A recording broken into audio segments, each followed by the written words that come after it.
City Council's Urban Affairs Committee meeting. It is March 17th. Happy St. Patrick's Day to everyone. Hopefully we do not go too long for those who have not been able to party already. We do have 5 items on our agenda. 2 of them are related. We're going to take the 2 signs first. I will begin, however, with reading the required. This meeting is being held virtually with counselors attending in person or remotely. No public attendance is permitted. The meeting is televised on WMCT-TV, or you can view the meeting using the link under the meeting videos tab on the city website. We do have some counselors in the chambers and some counselors on the Teams meeting. I will do a roll call of the Urban Affairs Committee meeting to make sure we are all here. So I will begin with Councilor Landers. Councilor Landers is present in the chamber. Councilor Doucette. Councilor Doucette is present in the chamber. Councilor Navin. Councilor Navin is present. Councilor Wagner. Councilor Wagner is present in the chamber. And Councilor Roby, I am on the Teams meeting. I believe we also have Councilor Ossing and Councilor Perlman in the chamber. They are not on the committee, but are participating. I do not know if there are other counselors. I don't see any others in chambers or on the Teams meeting. So if they arrive, I will identify them. So as I said, we're going to begin with the signs. It's order number 16-21 100-6443 AAH, which is a request for the approval of a flat wall sign for Apex Mini Golf 21 Apex Drive within the HRMUOD. And then we also have order number 16/21 100-6443 AAI, which is a request for approval of a flat wall sign from Apex Kids for 21 Apex Drive, also within the HRMUOD. I do have a few comments that I would like to make before we begin. City Council members received an email from Ethan Lippett responding to an inquiry by Councilor Ossing regarding the violation letter sent to Apex for the mini golf and the Apex Kids signs, where he states that no active enforcement actions were taken against those signs. We also received an email from Attorney Erickson that was forwarded to us on March 9th. And we received the email regarding the monument signs for the Apex Mini Golf and the Apex Kids that go with the signs before us that will be on the council's agenda for March 22nd. I also want to take the opportunity to review some information on this site. In May 2016, the City Council approved a change to the code to add 65035, which is the Hospitality and Recreation Mixed Use Overlay District. This document includes language regarding a master concept plan, which was to show, among other things, a master signage plan, which was to set forth the location and dimensions of signage. There was never a master signage plan given to the council. The council did approve in June of 2016 an order which gave the City Council authority over those aspects of the sign approval for the project which concerns appearance of building structures, signage, final landscaping design, and the appearance of the retaining walls facing the public way. Since that document was agreed to, there have been 2 attempts to remove the council from the picture for sign approval, but none of those were approved. As it stands now, the City Council does have approval for all signs at this site, whether new or simply changing an existing sign due to the change to ownership or new use.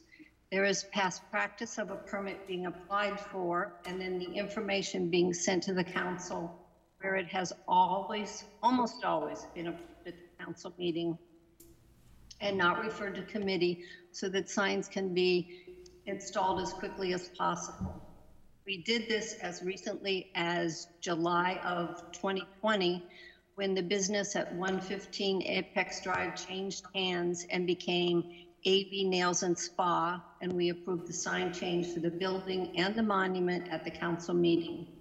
The original sign had been approved at the city council meeting on February of 18th for Dollar Nails at 115 Apex Drive. So I know this is before us tonight because there was concern about whether and how much there was a fine. So as I stated, fine was not made for this site. The signs are up, as was mentioned at the last meeting. I think at this point in time, the best avenue would be for someone on the committee to move to approve these signs, and we can move forward with a lesson for everybody learned. And with that, I'll open it up for comments from the committee members. Madam Chair? I'm sorry, who is? Councilor Landis. Councilor Landers. Yeah, I feel very comfortable moving forward, so I will make a motion that we approve both signs. All right, it's been moved and seconded. We will take separate votes on them. Is there discussion on the approval for the flat wall signs? Committee members first.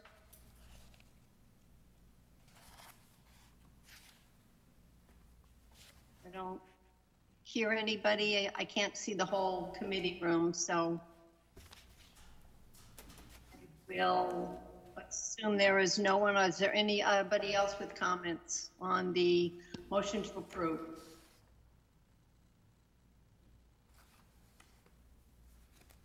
Seeing none, I'm going to take a roll call vote. Councilor Wagner. Councilor Wagner votes yes. Councilor Navin. Councilor Navin votes yes. Councilor Doucette. Councilor Doucette votes yes. Councilor Landers. Councilor Landis votes yes. And Councilor Roby votes yes. I'm going to take that as a vote for the flat wall sign for Apex Mini Golf. I'm going to take another vote now for the flat wall sign for the Apex Kids. Councilor Doucette. Councilor Doucette votes yes. Councilor Navin. Councilor Navin votes yes. Councilor Landers. Councilor Landis votes yes. Councilor Wagner. Councilor Wagner votes yes. And Councilor Roby votes yes. So both of those are recommended for approval. What I would like to do is at the meeting on the 22nd, I will ask for a suspension to be able to have the full council vote on these. And I would also ask for the council to approve the other two monument signs that should be on that agenda. So all of these signs will be taken care of. Does that work for everybody? And Madam Chair, it's Councilor Doucette. Councilor Doucette. Hi, I haven't been to the other side of town in the last couple of days. Are the monument signs already in place, or are they waiting? I believe the monument signs were also in place, but maybe Attorney Erickson, he's shaking his head, yes. Yes, correct. Okay. Okay, I hope this is a learning experience. Thank you. As do I. Any other comments before we close this out? So Attorney Erickson, this will be asked a suspension for the committee to vote on these signs and a request by me when the other signs on the agenda to just approve everything that night. Thank you very much. I appreciate your time. Thank you. And was there someone from the sign company? Yes. Brandon is here. Okay, I'm trying to keep track of all the people that are on the screen and who spoke. All right, thank you very much, and thank you for working with us, and we'll see you in the future, I'm sure. Yes, thank you very much. Have a great night. All right. Thank you, Councilor. Up next, I would like to take the sign for Starbucks, the special permit application. It's order number 21-100-8199A. And bear with me, I'm trying to deal with all of these things with little folders that I've set up with all my notes. It's craziness. All right, I believe for this particular one, we have with us this evening Mr. Pedowitz. Is Joe Nascalo with us this evening? Councilor Roy, it's Yes. me and Robert Zulli from Starbucks who are on the call tonight. Okay, perfect. Thank you. This is Jim Pedowick from St. Mary's. Okay, and I see Mr. Zulli is there. Okay, so this is a sign special permit from Serato Signs LLC on behalf of Starbucks, 133 South Fulton Street, for the operation of an electronic menu board sign. I believe the committee has the special permit, and it has a packet of information. I do have a couple of suggestions as we go through this, but if everybody's okay, I'm just going to go right into the actual decision on the sign special permit. It has, as usual, in the procedural findings, all the information that we would typically have. It talks about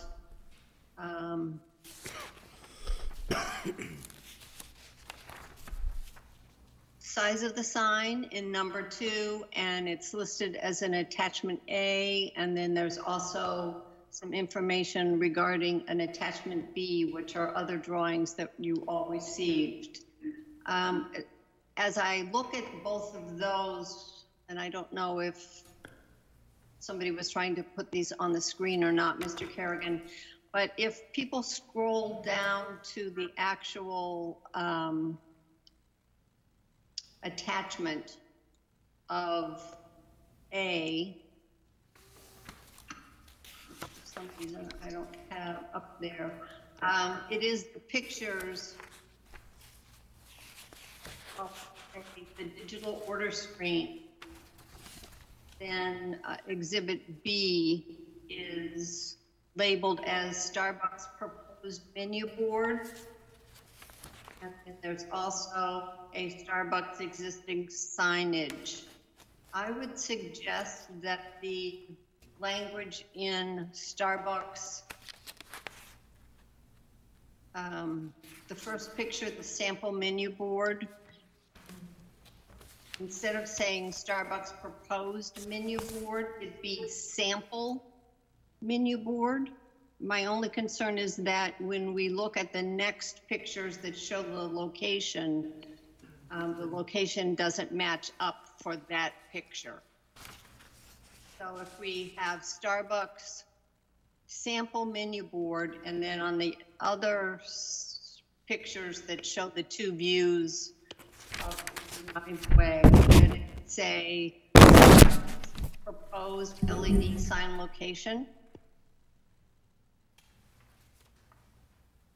Yeah, that's not a problem. I think we include so replace the word sample, replace the word proposed with sample. That proposed on the picture that you have is an actual board that's in place that will be similar to, and exactly similar to the one that will go there. So it wasn't to suggest the location, it was to show the board itself.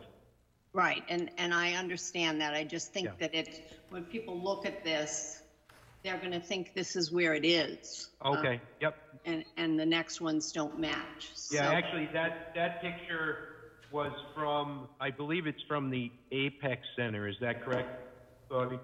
No, I believe that's just from another site. I don't know exactly which site it is, but that's our standard package. So what we were representing here is what the finished product would look like at the location in Marlborough. correct, and I'm pretty sure that is the Starbucks at Apex. But if you can just make sure that those are changed, that I would certainly appreciate that. And then we also have the picture that has the landscape with a little tiny red circle to indicate where it is. So that's Correct. I believe that there had been a comment made by Councilor about noise. The current Special permit for the St. Mary's building itself has language about the speaker system that's supposed to minimize noise. However, we did the McDonald's at 250 Maple Street. We added in a condition that they have signage about no loud music anytime. And Councilor Orm is not here this evening. I don't know if any other councilors feel that it's necessary. Madam Chair, it's Councilor Doucette. Councilor Doucette. Thank you very much, Madam Chair. I do agree with Councilor Orem as far as at least having some sign to keep, car noises down, no loud radios. This is still abutting a residential area, so I think that that's important to include. I had taken what they put and suggested that it be something similar to the applicant shall erect no less than 2 no loud music anytime signs that will advise its customers that loud vehicle music shall not be permitted while waiting for their order. The McDonald's is a 24-hour, so that language was a little bit different. 1 sign shall be placed at the front of the building where the queue starts, and 1 at the back of the building near the order kiosk, just to remind people. I think people usually turn the radio down when they order, but then once done, they might forget and turn it back up again. So if they're reminded as they start the line, if that seems okay to. So is that, would that be a 4th condition, or are you modifying condition 3? I think it would be a 4th condition. Okay. Madam Chair, May Councilor. I comment? I'm sorry, yes. Who? Sorry, this is Jim Pedowick, and Yes. I know Bobby Dooley from Starbucks may have a different view from Starbucks' perspective, but my feeling as the owner of the building, I've been down to McDonald's, and I don't think those signs improve the look or the class of the building. I think it hurts it. And what I've observed, and I've been down to South Fulton Street every day since we've opened, and I have not observed one problem yet with sound from cars waiting in either of our drive-through lines. But I hear sound from cars constantly coming on Route 85. And there's no signs on Bolton Street telling people to turn their radios down. We have a city ordinance that requires it. We have city ordinance that requires our sound limits be what they are for our drive-throughs, and I believe we both comply with that. So, telling people to turn their radios down while they're in the drive-through lane will only serve to remind people who choose to comply, and the people who don't, we're going to request them to turn it down anyway. As landlord and as occupants of the site, if people are making noise on our property, we're going to ask them to turn it down. So I think that class of the building goes down when you put signs like that. And the city streets are worse than our parking lots have been to date, or any of our parking lots. Madam Chair, Councilor Navin. Councilor Navin. Thank you, Madam Chair. Boy, Jim, as a resident of Bolton Street, I could not agree with you more about the noise of the cars and the radios that drive up and down all day long. So I'm, if anyone listening to the meeting could help with that, I don't know, my family would appreciate it. I do think that there is some truth to that. I think that, we should be able to leave it open somewhat to be able to take further steps. But, I don't know that necessarily being so specific about a car being able to turn down its music.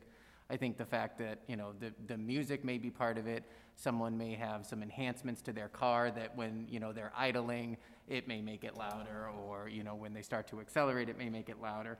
So I'm not sure that something that specific is going to do a whole lot, and I think I do agree with Jim a little bit that a specific sign about turning your music down may interrupt the aesthetic a little bit. That said, you know, if it does come to needing a sign, something along the lines of please be respectful of our neighbors, or something that, you know, is a little bit of a lighter touch that would go with the beautiful new building, I think would be nice. That said, I don't know if there is language that we can put into the permit that says if this becomes a problem, you know, we can then, you know, work with the applicant or business owner to address it through signage or something along those lines. That's all. That's my thought. Thank you, Madam Chair. Other than, I can, from St. Mary's standpoint, I can commit to that, and will commit to that in the future. It's my understanding if it's not in as a condition now in the special permit, the only way we could make it happen would be to make a modification to the special permit. So I don't know if somebody wants to work with language that would be the applicant can erect if they deem appropriate signage. Is that doesn't give us the authority to say you didn't erect it if we're getting noise complaints. But I don't. Yeah, I mean, we'll do what we have to. I just think my only position, you know, we went through zoning, planning, zoning, special permit for both of our drive-throughs, and we met all the requirements and conditions there. Starbucks is operating today without the electronic portion of the menu board. Having the electronic portion, which is very similar to, you know, instead of a front-lit sign, it's a backlit sign. And the noise at the site doesn't change whether or not they have the special permit to operate that one menu board. So I don't want to have loud noise on our property. I'm not opposed to having people be quiet, and to respecting our neighbors. I just don't like the signage requirement as another add-on to being able to operate what's already, you know, been approved. All right, other committee members, are you okay with not having signage, knowing that Starbucks is as concerned as we are about the noise? Madam Chair, this is Councilor Wagner. Councilor Wagner. I would just echo that. Frankly, having raised 4 kids, I've been through a lot of drive-thrus in my day, and I can't remember ever seeing a sign that says turn down the music. So I don't even know about the effectiveness of it. Somebody that is going to have a loud music isn't going to change that because of a sign. So I agree with, I don't think it's going to be very efficacious, and I don't think it's necessary. And we do have noise ordinances already in place. So if noise becomes an issue, there is a procedure to deal with that. And then I'm hearing from Mr. Pedowitz that this is something that they would care about, so that the owners on site would address if there was a problem. So I agree. I don't think signs are necessary, and that we need to say that in the permit, in language. Madam Chair, it's Councilor Doucette. Councilor Doucette. I'm going to withdraw the support for the signs. I do want to make a comment that if you think that any sign distracts from the quality of the location, then the sign itself is a poor design. So, but I agree as much as, you know, it's different than something like a McDonald's, which is open 24 hours. And I think if we get complaints, we revisit it. Thank you, Councilor Doucette. All right, we really just have 2 conditions on this. In talking with our executive assistant today, she is recommending that we add one that used to be on all the LED sign permits, but for some reason has not been on the last few. I don't know if it's a change in legal or for whatever, and I'm sorry, I apologize. I kind of got lost in the shuffle for being able to send this to you so that you'd have it in advance, Mr. Pedowitz. But it's pretty simple. It just says all plans and or other documentation provided by the applicant as part of the application and as amended during the application hearing process before the City Council and or the City Council's Urban Affairs Committee, including, and then it lists the documents, are incorporated into and become a part of this LED sign special permit and become conditions and requirements of the same unless otherwise altered by the City Council.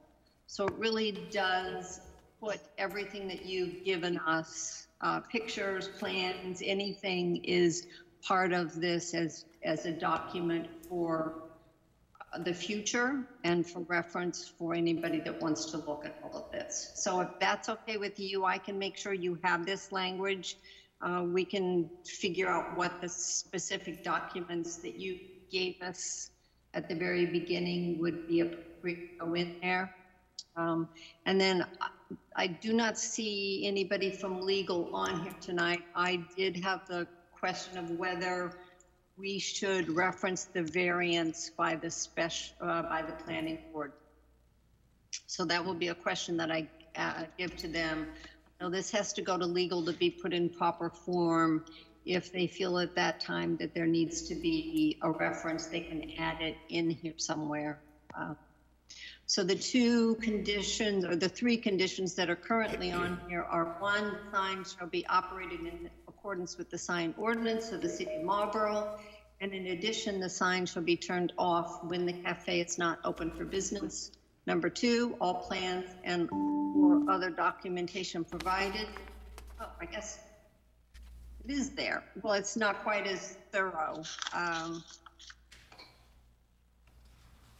All right, maybe I misunderstood, Karen. Point. Number three, the applicant will take measures necessary to ensure compliance with the city's noise ordinance at the site. So I guess, again, we have the original special permit that talks about noise, and this one also does reference the noise. Madam Chair, Councilor Ossing. Councilor Ossing. Good evening, Madam Chair. So I think what you're reading in number 2 is correct. I think what Karen was saying was after the word applicant, you wanted to add the words at Urban Affairs, just so that's the drawings that we have all received and reviewed here in the chambers during the review process. So I believe the wording for number 2 does what you want. It talks about all the plans, but you just want, if we add the words at Urban Affairs after the word applicant, I think that addresses it. Thank you. Yeah, that's, I guess I wasn't really paying too much attention to the original document and had taken the language that I found from another LED special permit that she had sent me. So that will help make that a lot easier. So does that work for you, Mr. Pedowitz? Then are you understanding we're just modifying the current number 2? It does for me. Bobby, does that work for you as well? Yep, that's not a problem at all. Great. Okay, so as I said, this will have to go to legal. Are there questions or comments on the special permit that did not get covered by anybody on the committee? Do not see any hands, hear any voices. Anybody not on the committee? Any further comments, questions? I wanted to circle back. You asked in the beginning, prior to talking about the noise for the radio signs. What verbiage did you want changed in our package again, so we can have that updated for the next meeting? I just wanted to confirm that, if you don't mind. The verbiage was regarding the attachments, and it was changing so that it reads Starbucks sample menu board. Okay. And the second picture would be Starbucks proposed LED sign location.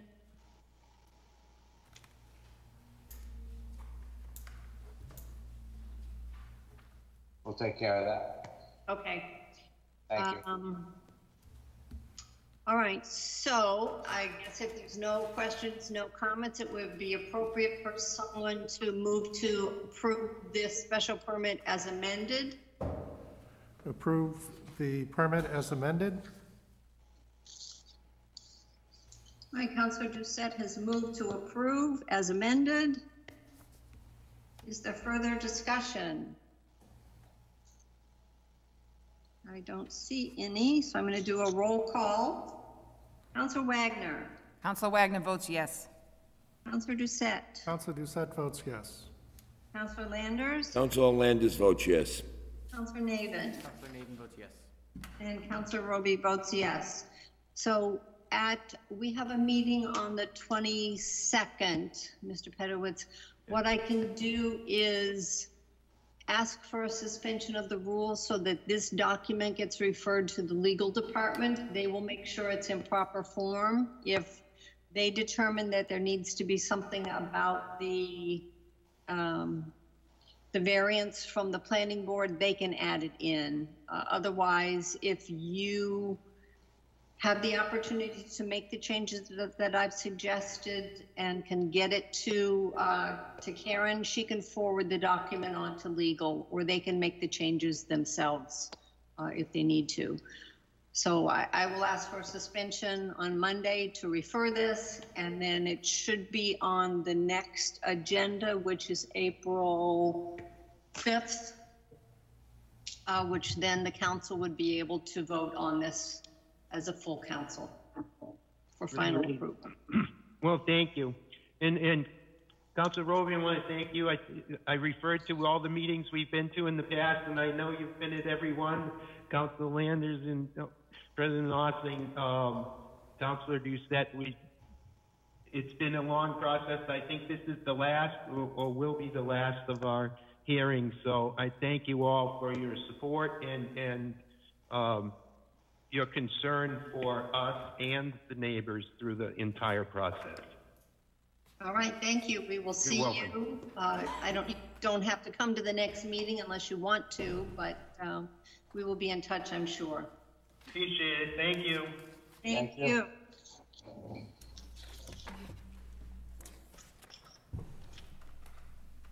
All right, Attorney Falk, you are still with us. I'm going to go to number 5 on our agenda. It's order number 21-100-8162, which is an application for a special permit by Attorney Falk on behalf of Speedy Auto Repair to relocate an existing body shop from 315 Maple Street to 412 418 Maple Street, commercial automotive district with land less than 1 acre. The property contains a pre-existing non-conforming structure on the site, and therefore change of use requires a special permit. So, Attorney Falk, I don't know if you have other people with you this evening or not. I'm not seeing them on the list, Madam Chair. For now, it's with me. All right, so you are on your own. Let me get my auto folder open. City Council did receive a lot of documents in the packet this evening. We do have the special permit application. And we can go through that unless you have any comments that you would like to make beforehand. Thank you, Madam Chair. And please let me know if anybody has trouble hearing me. I was at a ZBA hearing last night and we had some audio issues. So if I'm not being heard, just please let me know. I submitted a further revised draft decision yesterday. I do apologize for the late arrival. The reason for that was that it's brought to our attention since our last Urban Affairs meeting some questions about the storage units at the site in terms of whether they were lawful uses. And we've since cleared that up with the Inspectional Services Department. The storage units are exempt from enforcement. They received a building permit and site plan approval in 2001. And so there was a question as to whether we needed a special permit for that continued use. The answer is no. What we suggest, there are some concerns about those units and how they look, is that be one of the several things that we're going to be addressing with the site plan committee following this special permit process. So we have a new condition in the draft decision, I believe it's condition 16, concerning the storage structures, which essentially says that we will review that use with the site plan committee, and we'll take into consideration parking requirements, landscaping, and screening. That's something we do with the overall site anyway, and so now that this will be one of several items that the site plan committee will look at once they receive our application. Other changes in this draft decision were requests that were made at the last Urban Affairs meeting. Requests from counselors and requests from department heads. I know today I received a further comment or suggested edits from Priscilla Ryder, conservation agent, and I took a look. We are okay with her edits. So feel free to incorporate those from our perspective. That's all. Thank you, Madam Chair. Okay, so thank you. As Attorney Fox said, the document that you have is both redlined and I believe a clean copy. So it did incorporate changes that were discussed at our last meeting where we did go over comments from department heads. And we did, we received a communication from Priscilla Ryder at late in the day today. She is making a suggested change for number 13. So when we get to that, we can go over it. We can start with looking at the marked up new copy unless there are counselors who have questions or comments that they would like to make before we start. I know we do have Commissioner Cook on the Teams meeting, so if there are questions, he is here to answer anything. I don't think I heard or saw anybody with questions, so we're just going to begin. We do have the findings of facts, and it looks like there's a change in number 3 where it is saying at the last sentence, changing accessory storage buildings to being storage structures and landscaped areas. I guess I had a question of whether it's structures or structure. I believe there's only currently one intact building with multiple storage units as a part of it. Madam Chair, it's Councilor Doucette. Councilor Doucette. Hi, I reviewed the structure. It's a modular approach with multiple units, so I think saying storage structure in the plural is appropriate in this case. All right, I will leave that there as it is. There is in number 5, in connection with the applicant, they have attached attachment A, and I believe that was one of the questions that Ms. Ryder had said there was no attachment B. And I'm not sure what she was referring to. I did, attachment B is the actual landscape plan, and I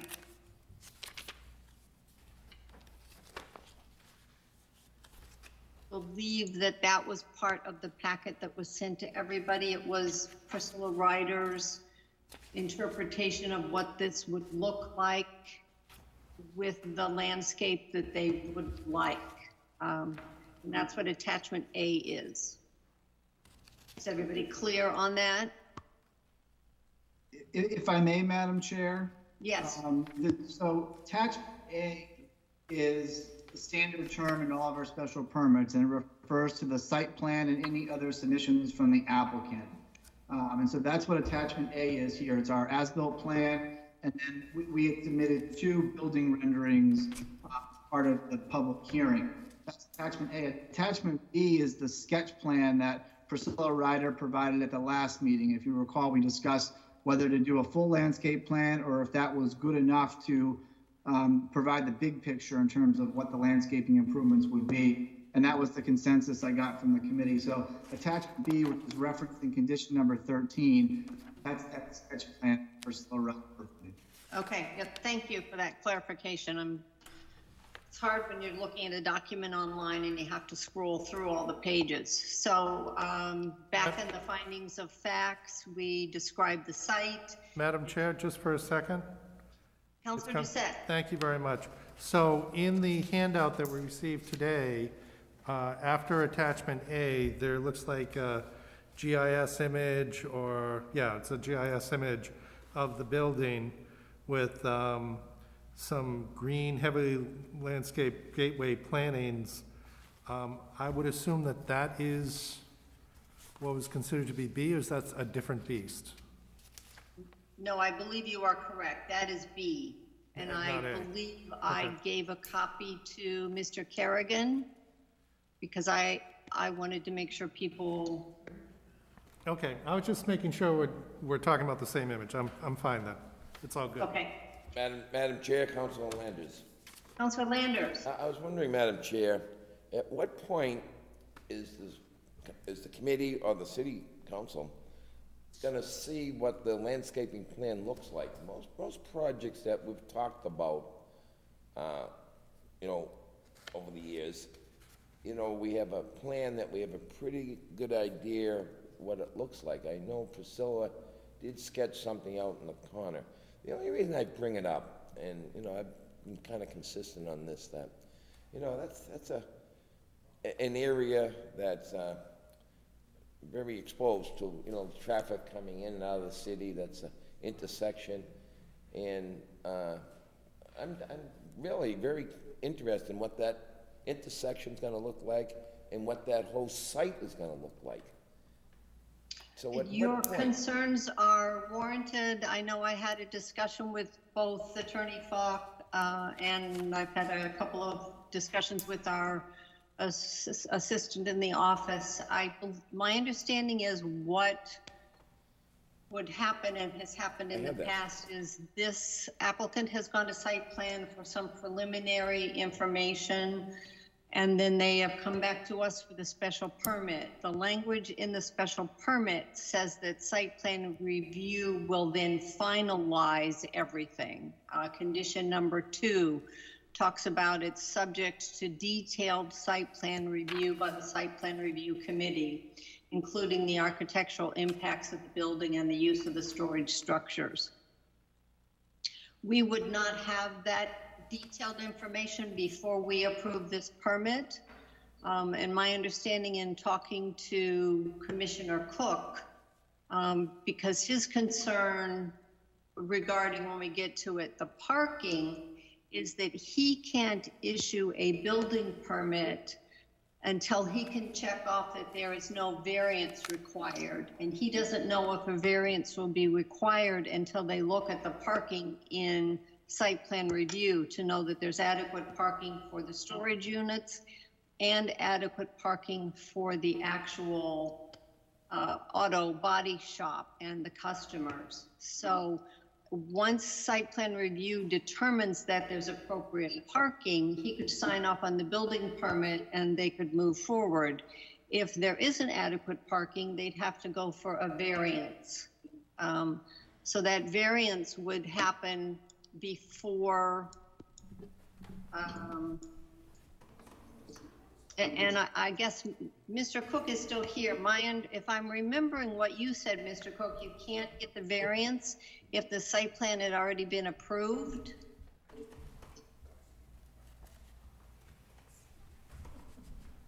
Mr. Cook, are you there?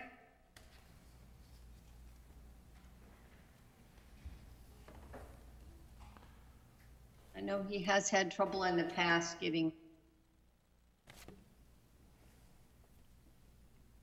No, and we have nobody from legal here. Well, Madam Chair, I still have a few more questions or points. You know, I'm very much interested at some point of seeing what this site's going to look like. But, you know, you mentioned the fact that at a certain point we'll have to find whether there's enough parking, and then someone grants them a variance. All right? Does it ever reach the point that if they don't have adequate parking, that those storage units go, which I'm not crazy about, to be honest with you. Those storage units does nothing for that plot. I don't know, and I don't know if it's any of our business, whether those 10 units are gonna continue to be a source of revenue, which I never like to take revenue away from a company. So if there's 10 units, and I'm not just saying X number of dollars per month, or eventually, over time, might they use those storage units just for their own storage? You know, to store in fenders and bumpers and tires and that type of stuff. If that's the case, you know, they're getting away with a situation that they're using these prefab storage units for part of a building rather than us requiring them to either utilize the part of the main building or build something else. So I'm not crazy about those. Right now, I can't tell. I've driven in there a couple of times. I'm not sure if there's leasees there or not. I know for a while the snow was piled in front of them, so they couldn't have gone in all winter, especially the 3 on the east side. So those are the little questions I have. I'd like this site to look good. And you know what, if we get the decision towards the very end, it's pretty hard. Councilor Landers, it's my understanding, and it's unfortunate that Commissioner Cook is having difficulty getting off his microphone, or maybe he is there. He did send an email indicating that the storage units are there by a former approval and that they would only be incorporated into the site plan review. They exist and they cannot be made to be removed. I do see Mr. Cook has his microphone off. He's ready. If you heard all of those, if you have anything you would like to say, Commissioner Cook?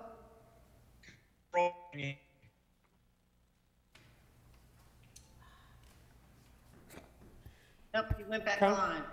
Councilor Roby, this is Steve Carrigan in the chamber. Commissioner, if you are on your phone, it does appear you joined that way as well. *6 is to unmute. Can you hear me? Yes. Hold on just a second. Let me shut my Feedback. Okay, I'm on by phone. For some reason, microphone on the computer's not working. Okay, were you able to hear all of the comments that were made before? Yes, but could they be repeated, because I was frustrated here trying to get my microphone to work. All right, we'll start with the fact of the approval of this permit.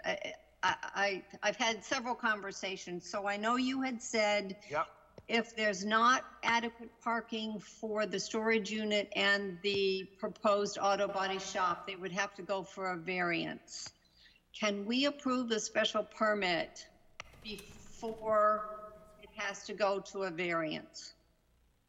Usually all variances are heard before special permit. And I certified, or Patrick certified, this site plan, the special permit going forward, saying that there was no variances required.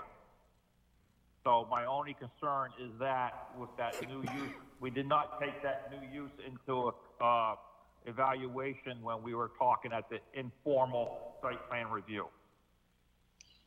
So our best bet forward would be to actually then stop discussion at this point, let this go to site plan for their formal review, finalize that and let us see it? I fully understand the applicant's desire to have a finding or something, so for them to see that it's going to go forward before they're spending a lot more money on site plan. And I know Attorney Falk has expressed that to me. So I told him I have not heard anybody opposed to it, just putting conditions on it. Madam Chair, if I may add, the parking requirements for a self-storage unit are fairly low. It's one space per 1,600 square feet and plus one additional space per employee.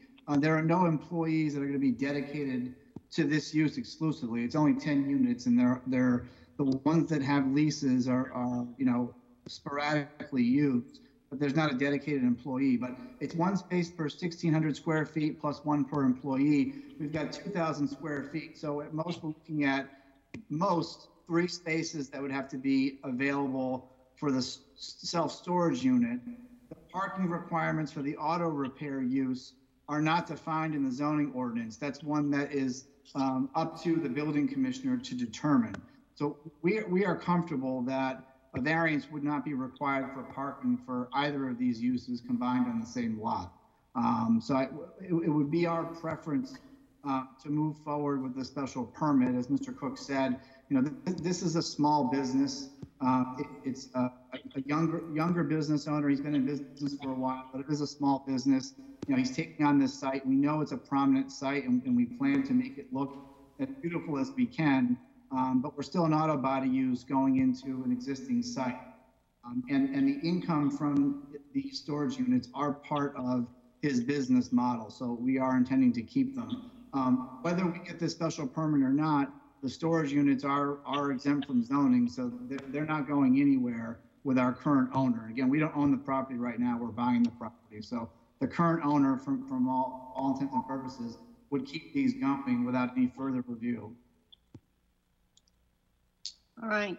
Madam Chair, I just have a couple more quick comments, and then I won't say any more on this. I'm looking forward to this project being done, and that corner, you know, needs big improvement. But at some point along the line, you know, I want to see how good it's going to look. Now, the building on the east side of that, you know, the one on River Street, they did a beautiful job on that. I don't know if you people have seen that. And that's what I expect, something as attractive and looks functional that is on River Street, which abuts this property, because this particular property is on Maple Street, on a very busy, you know, traffic intersection, people coming from Westboro, people from Southboro. So that's why, you know, I use the term all the time, curb appeal, and I want it attractive. I just don't want this to be an auto body shop. You know, something that you might have in the back road out in the country. I want this to be a good-looking building that will help their business, but also help our entrance to the city. That's all. Thank you, Councilor Landers. I think your concerns are also the concerns of the Site Plan Review Committee. I know that they understand that we're looking for whatever can be done to make sites look better and be better for water quality and to be better for the environment for planting. So I know that those are their goals at every Site Plan Review Committee meeting that I've attended. Any other councilors with questions or concerns before we go through this? Madam Chair, it's Councilor Doucette. Councilor Doucette. Thank you very much. You know, I agree that the curb appeal of this location is important. I've seen many buildings in the years I've been in Marlborough change for that location. So, but I think the opportunity we have here, it's owner occupied. So the person that owns the building wants it to look the best he can because it's going to attract the business for himself. So I am optimistic that this is going to work out well, and hopefully we can get something that is acceptable through site plan and see how it looks in a couple of months. Madam Chair, one more comment. What I'm concerned about, across the street, all right, there's a J&J Landscaping, all right? You come down Brigham Street and you look at that, all right? It's not very attractive. Landers, our concern is really only this site. So if you we're have a comment regarding interested this in the whole end of the city. We want the whole end of the city to look good. I do as a councilor. We do, but we have no control over any other sites at this point in time. So I appreciate your concern. Did any other councilors have questions or comments? All right, so we're going to continue on with going through this with the changes that were made from the last time we met. We're getting down to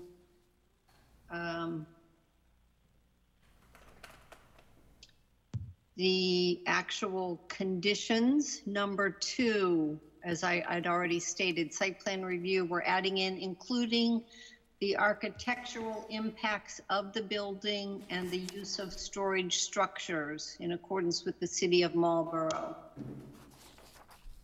Number 3, nothing was changed. That's the modification of the plans. Number 4, incorporation of the submissions. Nothing was changed.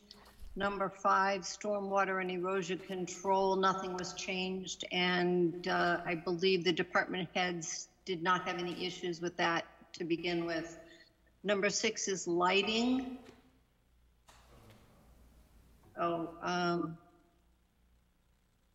Number 6 is lighting. Nothing was changed on that. Number 7, signs. It is now going to read, signage at the site shall be flat wall signs and comply with the city's sign ordinance, specifically section 526-9, non-residence districts of the code of the City of Marlborough.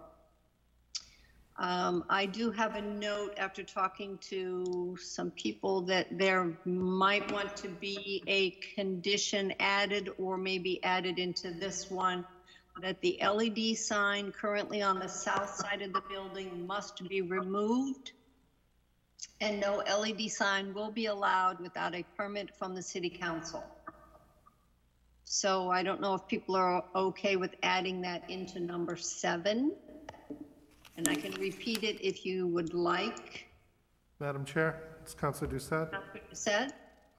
I don't like the sign that's there, but having said that, it says the signage at the site shall be flat wall signs and comply with the city's sign ordinance. That implies that the sign that's there is not appropriate. So. I'm sorry, you're talking about the LED sign or the sign on the building? There is an LED, there was an LED sign that's mounted on the building itself, right? That's what you're talking about? And that's the sign that I'm talking about. I think this is talking about a sign that would say Speedy Auto. It would be a flat wall sign on the building.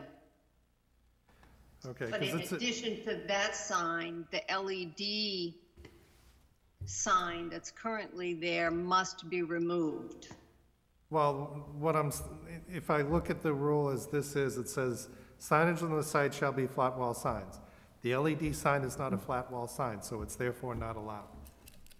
So right, it's not allowed, it's not working, but it's a thing that's on the building, and I believe there is a aesthetic dislike for the fact that it's there, and we want to make sure that it is in fact removed. And that's why this particular language would go in. Okay. I don't think it's needed, but that's fine. Yeah, because they can leave that structure there. They can't use it for anything until they would actually come for a special permit. What I would like is for the structure to be removed. Yeah. And if they won't. If they leave it there, it definitely is a distraction of the curb appeal of the location. So, correct. You know, if they don't see that, then they're not going to be there long. But again, I'm not sure if we want, it overdoes it by just pointing that one needs to be removed. Anybody else with comments on the sentence? Are we? Madam Chair, it's Councilor Navin. Councilor Navin? Yeah, I think belt and suspenders is fine. I think, the feeling of the committee is that, we want it down. So whatever it takes to get there, I think that's fine. Okay. So, Attorney Falk, are you okay with adding it into the number 7 sentence? Yes, that's fine. We weren't intending to keep it, and this clarifies that point. Okay. All right, number 8 is indoor repairs, and no change was done to that. Number 9 is fencing, which will now read, the applicant shall install solid fencing to screen areas of the site used for the storage of vehicles under repair from the view of abutting properties and public ways, and shall maintain the fencing in good repair. The fence shall comply with the requirements of all applicable city ordinances. Dumpsters shall be stored inside the fenced area. Fencing and gates at the site shall be designed to prevent vehicles from using the site as a pass-through between Maple Street and Walker Street. I do have a suggestion to add in another sentence into this. No other outdoor storage is allowed in the fenced-in area or outside of the fenced area. Madam Chair, Councilor Doucette? Councilor Doucette. Thank you very much.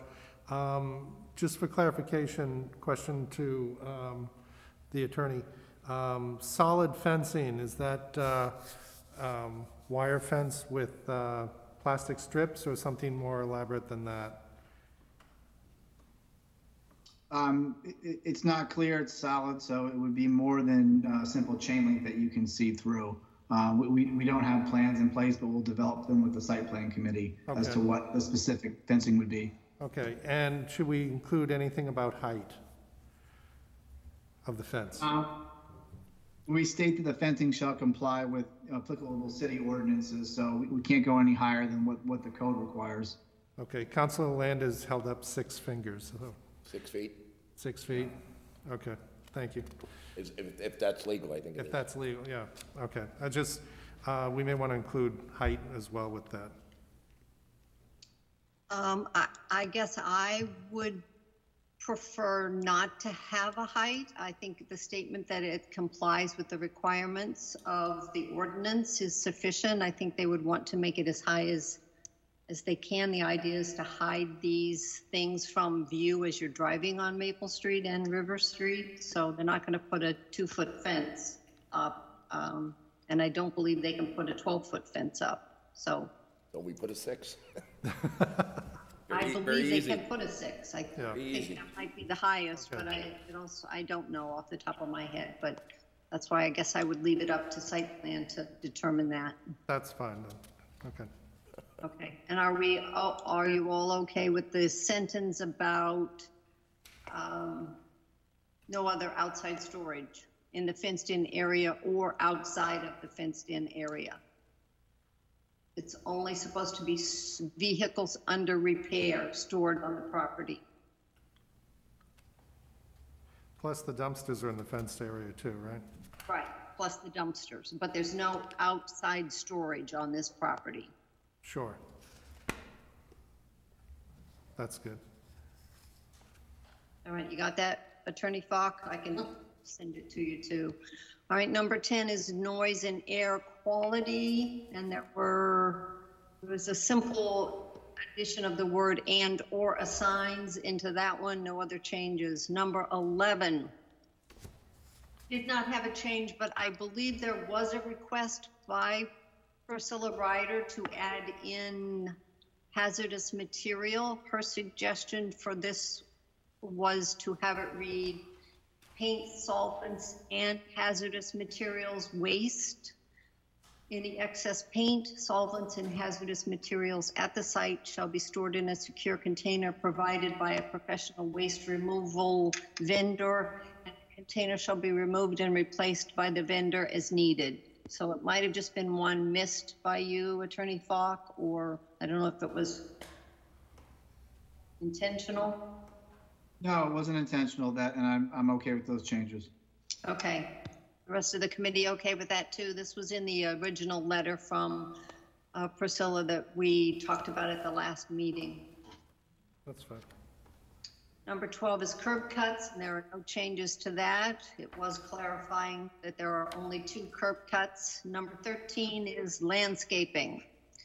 So Ms. Ryder has, I'll read what's in there. It says landscaping, the applicant, its successors and or assigns shall improve the landscaping at the site, including new landscape areas as shown on the sketch plan attached here too. As attachment B, a detailed landscaping plan for the site shall be reviewed and further conditioned during the site plan review process. The landscaping shall be sufficient, in the opinion of the site plan review committee, to improve the aesthetics of the corner of Maple Street and Walker Street during all seasons with adequate trees and shrubs. I think the changes she is suggesting is that the landscape shall be, adding the word shall, And then at the last sentence, after adequate trees and shrubs, adding and should be more robust, required in current zoning. Madam And Chair. I believe, Mr. Falk, you had said you were okay with those? Madam Yes, Chair. Madam Chair. Madam All Chair, right, it's Councilor for- Doucette. Counselor Doucette? Yeah, it's just as I'm reading the last highlighted section that Priscilla right ahead, should be more robust than required in current zoning, instead of that. Or it would be that is required? Which, yeah, Do you have a preference? I don't. The It just- attorney have a preference? I don't. The language she used, I think, is fine. But it needs to have then it would be that is required. Either Right. than or that is. Then- Just I'm not sorry, good. Counselor Doucette, what'd you say? It just doesn't seem good English with more robust that required in current zoning. It should be more robust than required, or that is required, which is, just clean up the English a bit. Yes. So how about we leave it up to Attorney Falk to make that decision? That's fine. Okay.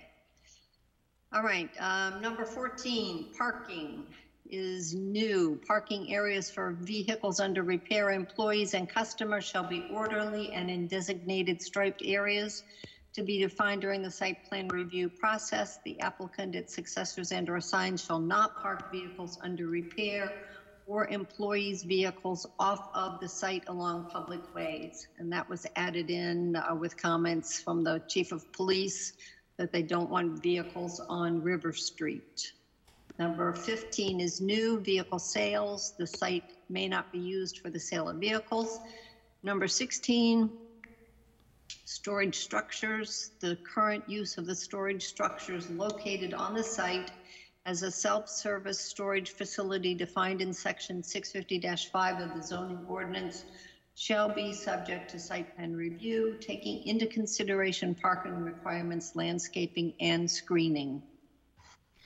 And I had made a note, and I went by too quickly. If we go back over to the findings of facts number 5. Attorney Falk, you have, no, is that the right one? Somewhere in here, there's a date that's wrong. It would be in number 5. November, it would be the reference to the plan date, November 23rd, Yes, 2021, which hasn't happened yet. That should be 2020. Yes, thank you. All right, those were all the things I think that I had noted. I guess it becomes a question of, is the council comfortable approving this as amended with a few further amendments that would be made? And then site plan will do their work. And Madam Chair, Councilor Navin. Councilor Navin. A quick question. I am comfortable with that, to answer your question there. And then the only question I had was, do we know the hours of operation that they are planning to be in operation? I do not. Mr. Falk, do you know? I don't, I'm sorry. I can check with the client. I believe he's got standard business hours. I think it's a 9 to 5 or 9 to 6. I can get that for you if you want to make that a condition. Yeah, I'd be interested in making it a condition just to, to confirm that that is what they're going to be, and that, future operations don't kind of bleed from that. If they're in regular business hours, that's fine. I know some shops in the city try to operate a little bit later, and, there is a residential neighborhood pretty close by. So if we could ensure that, that would be great. Do you have a preference for what the hours would be, or do you just want to have something in there as a condition? He can let us, Attorney Falk can let us know. I mean, within reason. I certainly am not looking to set the business's hours, but, prior to, 8, 9, 10 o'clock at night, it would be nice if they were closed for the neighbors.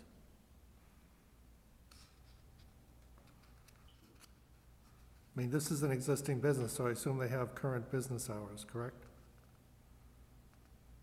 I believe they do. I had looked, and they're in a building that houses another business, so those hours are on the front of the building. Their business hours were on the side. I couldn't read what they were, so I don't know what they are.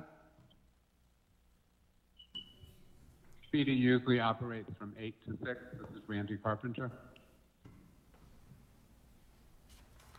Thank you, Randy. I didn't see that you were on. So, Madam Chair, that was our broker, Randy Carpenter. They're 8 to 6 of their current hours. That just sounds good. Madam Chair, Councilor Ossing? Councilor Ossing. That is correct. I just checked their website. It is 8 to 6. All right, so everybody's okay with the condition that specifies their hours are 8 to 6? Yep. That's fine. All right. 5 days a week or 6 days a week? 5, okay. 6 days, Brian. Yeah, it's Monday through Saturday right now. Okay. Okay.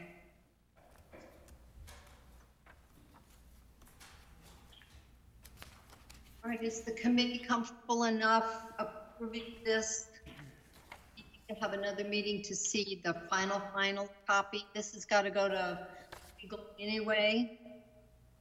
Is there an urgency from the client in getting this done, or is it something we can revisit in another urban affairs meeting?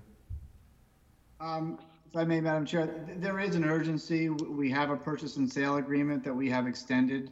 We are hoping to wrap this up so that we can close and move on to the site plan committee. I can get you a further red line of this decision as soon as possible, but it will be our hope that we don't have to come back, that we can get to the council from here.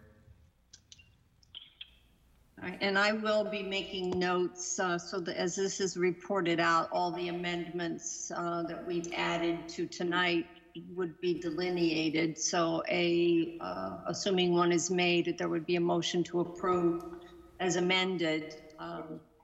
Madam, and just like the other one for Starbucks, I could move to suspend to have this referred to legal at Monday's meeting, and then it would be on the following agenda for final approval.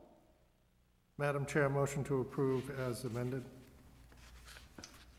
Thank you. Councilor Doucette, it's been moved and seconded to approve the special permit as amended. Is there any further discussion?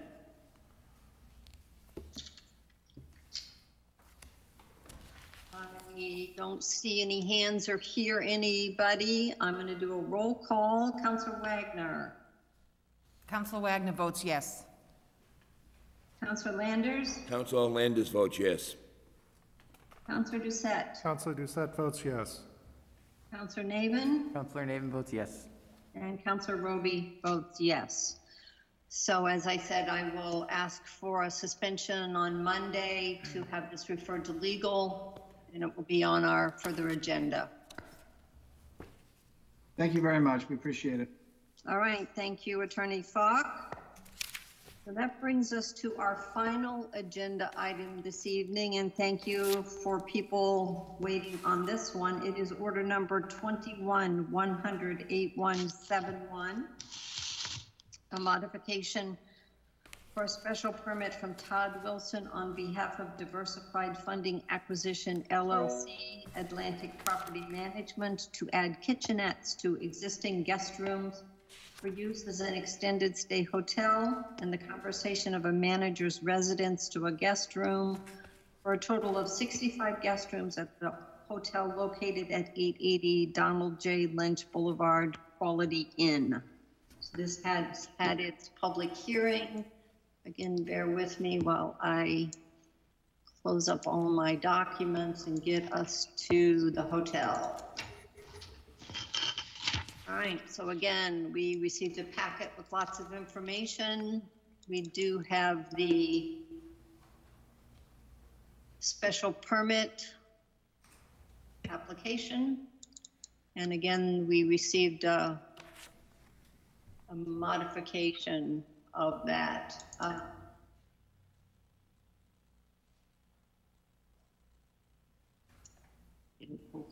All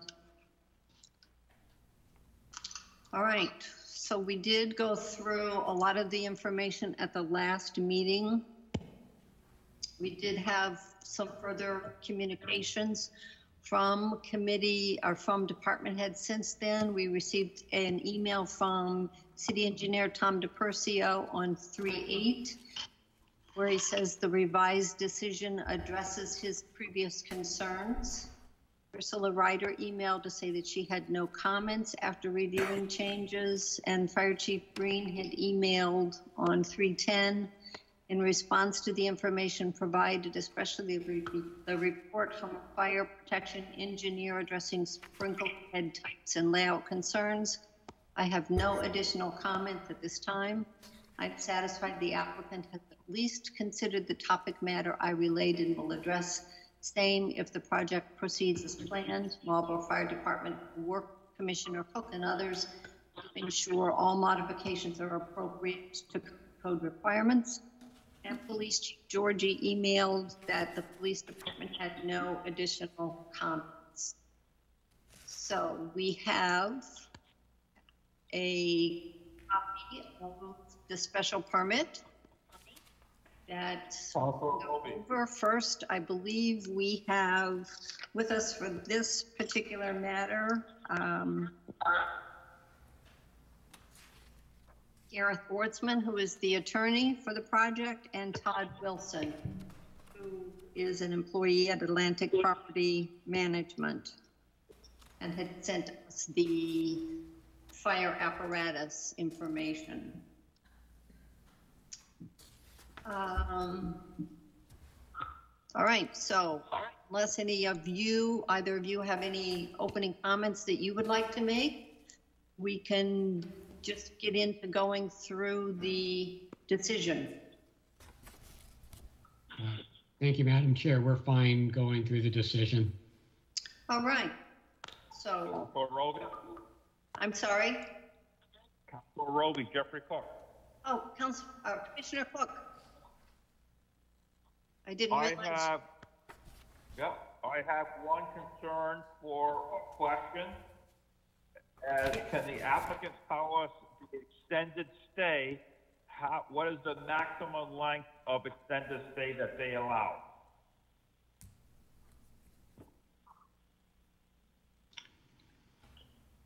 Yeah, we don't really have a maximum amount. I mean, the extended stay permits I reviewed, like the one for Residence Inn, the Marriott Residence Inn, just half a mile down the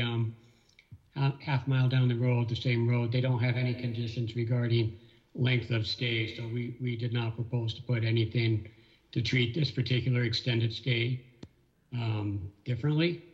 I don't know anything in the zoning bylaw that gives us guidance on that. So. No, it's in the building code. The building code is talking about whether it's less than 30 days or more than 30 days. Well, each of those have different requirements. It would be permitted for more than 30 days for the building code purposes. Yes. So, Mr. Cook, do we need to specify that somewhere in here? That'd be nice to know that 30 days.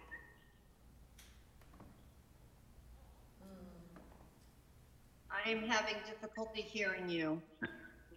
It'd be nice to have it noted somewhere so that is, when it comes up in the future, it's documented that this has been approved for more than 30 days. Otherwise, it's less than 30 days. It's an R1 youth group, which is transient in nature. Sure, Commissioner Cook, I totally understand where you're coming from. I mean, zoning and building codes are different things, but I'm happy to add a condition here saying that this has been improved for more than 30 days from a zoning perspective.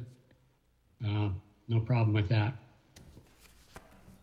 The concern comes into, there was a period of time, especially right here in my home community, we've had 2 motels taken over by state agencies, and they put in tenants that stayed over 2 years. That put a burden, undue burden on the school resources.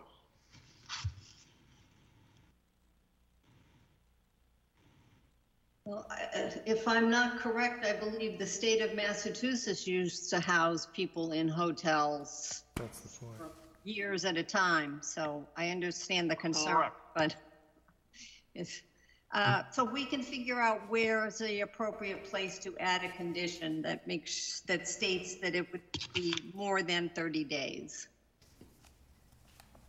Thank Does you. that mean someone staying there can't stay for less than 30 days? No, I would say they can stay one night if they desire. Okay.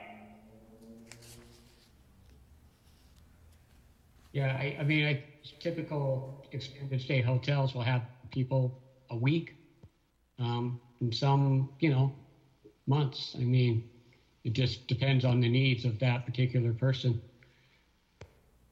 All right, so you can let me know where we should put something in as we go through this.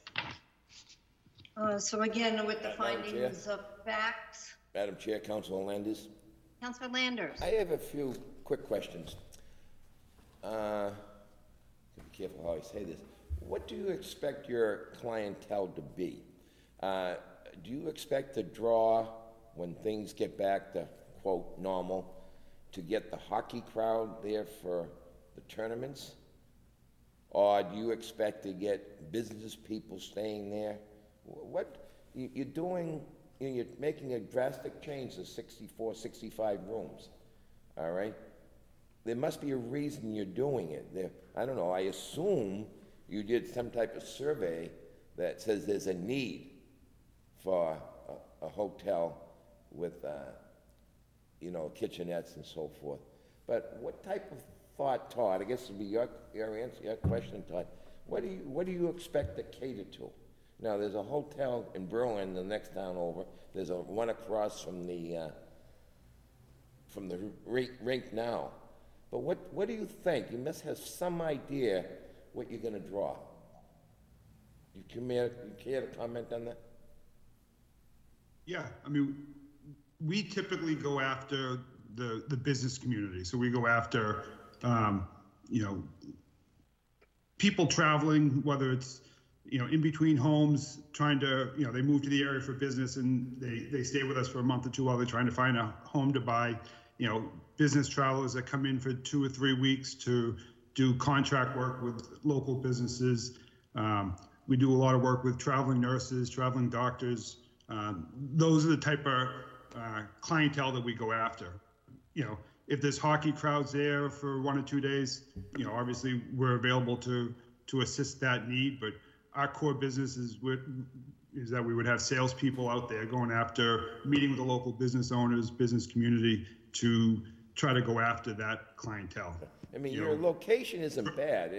I could almost throw a baseball from your parking lot to 290. So, it's not a bad location.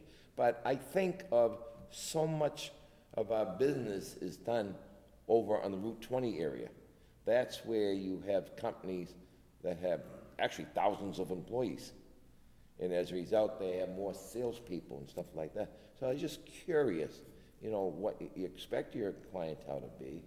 And as I think the commissioner mentioned so forth, I didn't know this was going to be primarily an extended stay hotel. Is that what your game plan is? Yes, it's,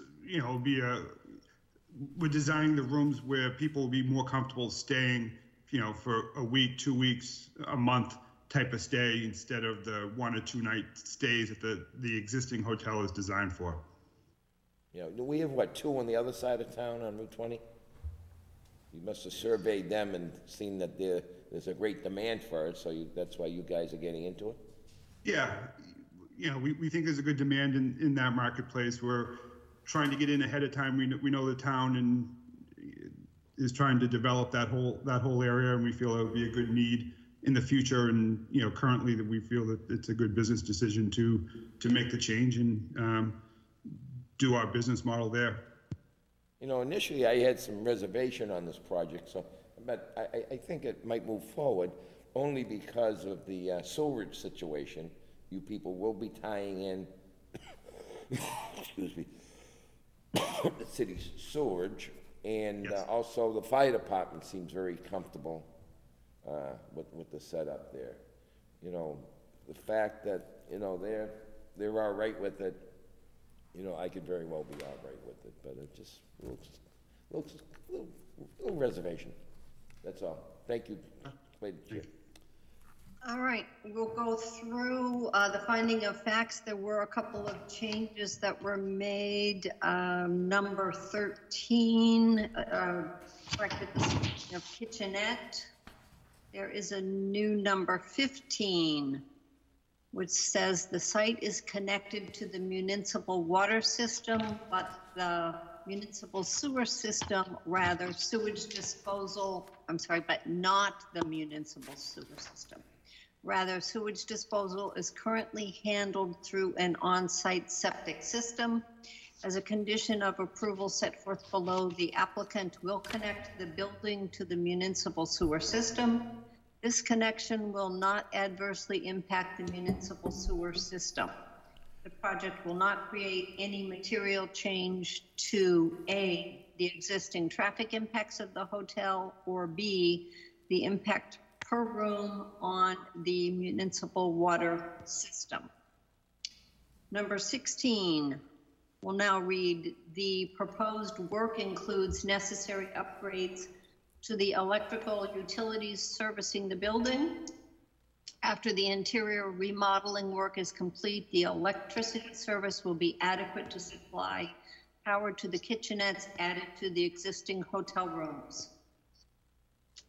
Number 18 is new and reads, the applicant produced a report dated March 5th, 2021 from Eric M. Camille PE CET, a professional fire protection engineer with the firm Jensen Hughes, hereinafter referred to as the Fire Code Report.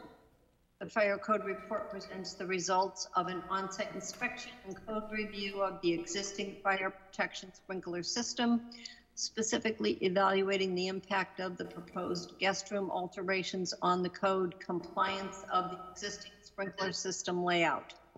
The Fire Code Report finds that the installation of cabinetry in accordance with the plans appended to the application will not adversely affect the existing sprinkler layout in 5 of the 6 types of proposed unit layouts.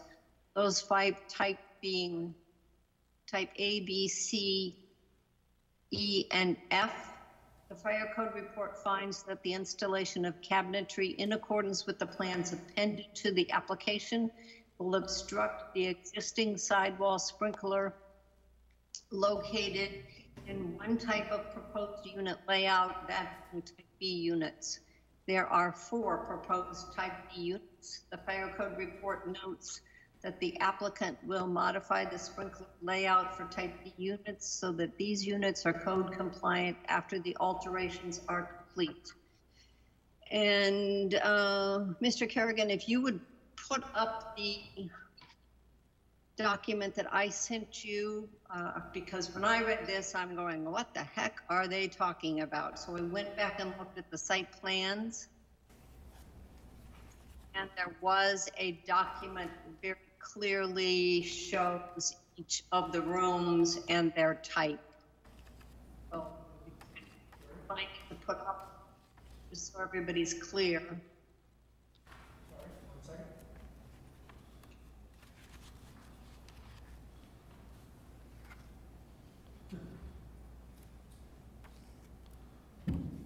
One moment, Councilor Roby, I'm sorry.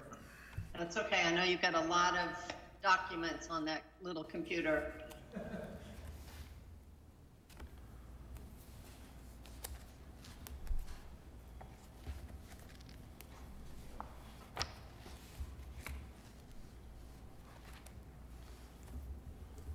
All right, I don't know if you can make it a little bigger or not, but the 4 room D types are on the far right-hand side.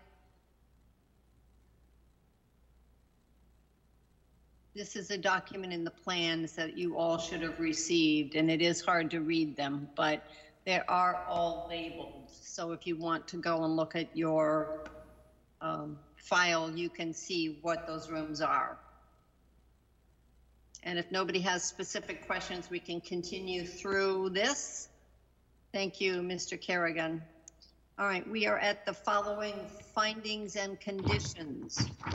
Number 2 has been amended to briefly read, the City Council finds that the proposed special permit modification is not in conflict.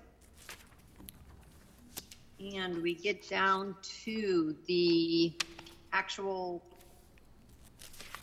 conditions. Applicant has complied.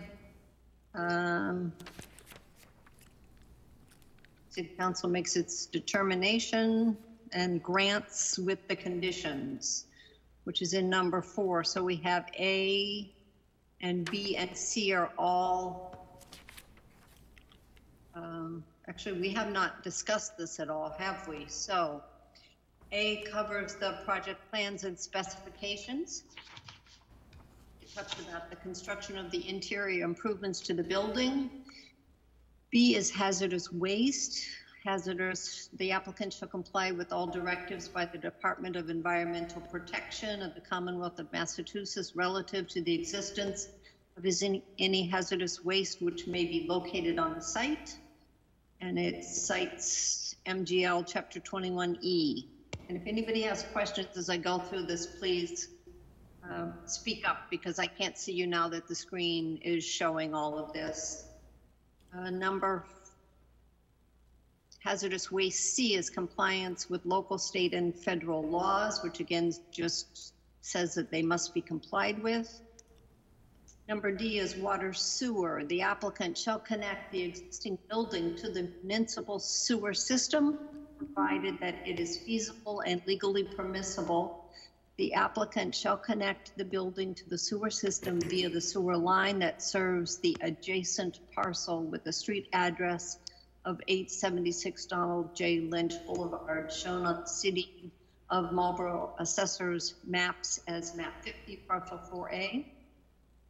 If it is not feasible or legally permissible to connect via the service line at 876 Donald J. Lynch Boulevard, then the applicant may connect to the municipal sewer system associated with Donald J. Lynch Boulevard, including excavating the road if necessary, provided that the applicant satisfies such conditions as are required by the Department of Public Works and are customary for similarly situated connections. In either case, the applicant shall present a design plan showing the proposed sewer connection for approval by the Department of Public Works, shall obtain all necessary permits and approvals prior to commencing the construction work on the sewer connection. The kitchenettes shall not include garbage grinders until the building is connected to the municipal sewer system. Water and sewer services provided to the project shall be subject to currently applicable citywide water and sewer charges, subject to annual adjustments by the Commissioner of Public Works. E, on duty employees during the operation of the facility, 1 employee will be on duty at all times. And F, fire protection sprinkler system. The applicant shall adhere to the fire code report and shall modify the sprinkler layouts in type D units so that upon completion of alterations to the 4 type D units, these units shall have fire protection sprinkler systems that are code compliant. Upon completion of these modifications, the applicant shall submit a follow-up report to the fire department presenting the opinion of a professional fire protection engineer that the modified sprinkler layout for all 4 type D units is code compliant. Madam Chair, it's Councilor Doucette. Councilor Doucette. Thank you. Everything's fine. I just have one point for clarification on item E, the on-duty employees. During the operation of the facility, should it be at least 1 employee will be on duty, not just 1? He may want to have more than 1 at certain times instead of just limiting him to 1. Yeah, yes, we're fine with that change. Thank you. So we're adding at least one Yeah. To item E, yep.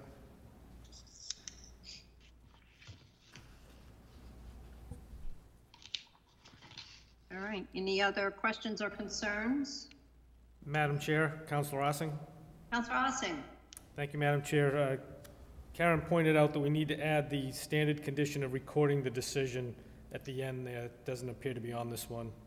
It does not, and I was going to point that out, but I assumed that the solicitor will add it because he's going to be checking this over anyway, but that's a point that I will make sure I make, that standard condition has to be there. It's a statutory requirement regardless, so obviously no objection from our point of view. Okay.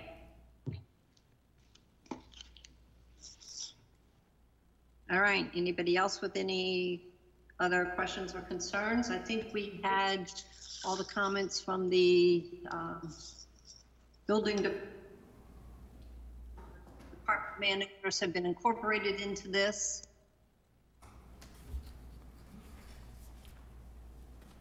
Madam Chair, I think at this point, is it worth motion to approve as amended? I will take that as a motion. It's been moved and seconded to approve the permit application as amended.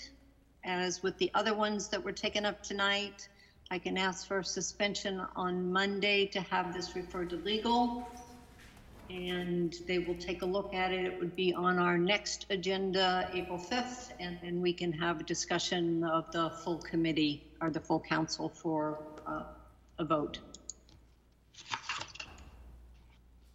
So if that works for both of you, we can get this taken care of. Meaning the applicant and the attorney, both of us. Is that who you're? Oh. Yes. Yeah, well, just clarification, when I work with Commissioner Cook or City Solicitor, just to add that one condition prior to Monday's meeting when you refer it. Is that? I will have that in my minutes, and so he will have a record of that. I think it's easy enough for him to take the document and add it. If you want to add it and send it to him, we need to add at least one into E. If you want to do that and send it, I'm sure he would appreciate it, but he could also just easily add that. Okay, I can work it out, no problem. Okay, if you want to talk to Karen and Bolton, who I'm sure you've worked with, she can give you the language that we typically put in, so you have that. Right. Okay. Any other comments or questions from anybody? Madam Chair, Councilor Landers. Councilor Landers. I'm just curious, are we the full council gonna vote on this on April 5th?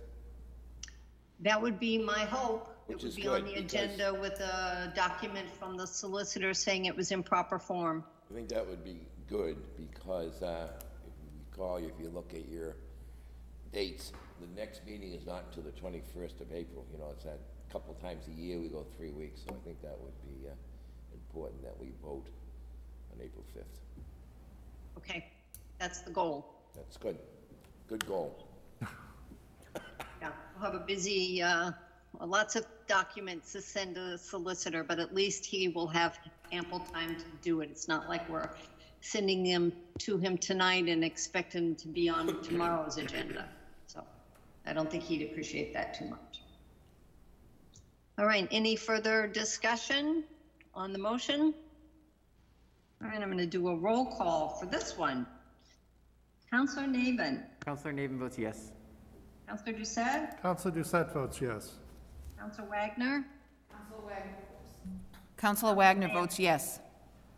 Councilor Landers. Councilor Landers votes yes. And Councilor Roby votes yes. So that is approved 5-0. So that'll be reported out on Monday, as I said, and we will take the next steps to get this going. Thank you, gentlemen. Thank you very much. Madam Chair, motion to dismiss? It's been moved and seconded to adjourn. Roll call vote. Councilor Wagner. Councilor Landers votes yes. I said Council Wagner, but I'll take excuse Councilor me. Landers first. I thought I should be first for a change. Council, Roll call vote. That's what a roll call vote's for. Councilor Wagner. Councilor Wagner votes yes. Councilor Navin. Counselor Navin votes yes. Councilor Doucette. Councilor Doucette votes yes. And Councilor Roby votes yes. We are adjourned at 8:40. Thank you all for your indulgence. Go have some green beer and corned beef and cabbage. Good night.